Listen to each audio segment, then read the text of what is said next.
So guys, আজকের ভিডিওটা হলো গিয়ে আমার মাছের, আপনারা তো জানেনই আমি মাছ পালি। তো আজকের ভিডিওটা হলো গিয়ে আমার মাছের পন্ড পরিষ্কার করা ভিডিও।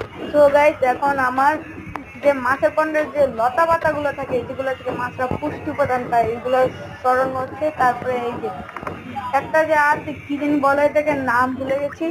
তো এটা হলো গিয়ে মাছের ভিতরে। সো গাইস, এখন এটা বের করা হচ্ছে। এটা বের করার পর আমরা এটা এখন রাখবো। এখন নিচে যে পাথরগুলো আছে এইগুলো এখন বের করবো। ওইটা বের করার আগে আমরা এখন মাছগুলো তুলে নেব। এটাতে জানেন প্লাটি এবং মলি মাছ রাখা আছে। এটা এখন আমরা উঠে একটি আলাদা একটি ছোট পন্ডে রাখবো। এটা এখন নিয়ে এটা হলো গিয়ে আমার যে বলেছিলাম যে আমার যে মাছগুলা বাচ্চা দিয়েছে, রুই মাছটা বাচ্চা দিয়েছে, লাল কালারের বড় মাছটা। আর এটা হলো গিয়ে মলি। এই যে এটা হলো গিয়ে বাচ্চা প্লাটি। এগুলো এখন সরানো হচ্ছে। পাথরগুলো সরানোর আগে একটু পানির মধ্যে ঘষে পরিষ্কার করে নিতে হয়।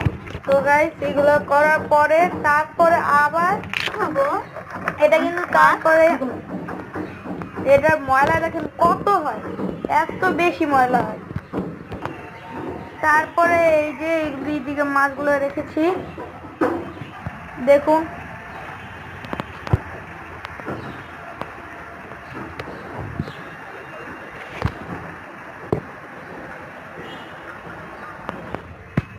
তো এখন আমি আবার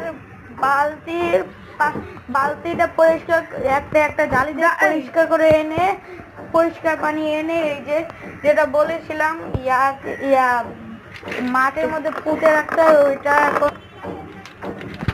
এখন পাথরগুলো রাখা হচ্ছে। পাথরগুলো রাখার পর এখন গাছপালা গুলা রাখা হচ্ছে। এই মাছটা তারপর দেখছেন লাভ দিবে। এটার জন্য আমার প্রচুর মন খারাপ হয়ে গেছিল, কারণ এই মাছগুলা মাটিতে পড়ে গেলে মারা যায়, কিন্তু আল্লাহর রহমতে মরে নেই। তারপরে এগুলো এখন মাছগুলো রাখার পর এই যে কচুরিপানা এসব ছাড়া হলো। তারপর এখন হলো গিয়ে এই যে এসব গাছপালা রাখা হয়েছে। তো এখন দেখুন কত সুন্দর লাগছে আমার মাছের পন্ডটা। আর এটা হলো গিয়ে মাছের বাচ্চা। সেই ভিডিওটি একটু পর্যন্ত। টাটা।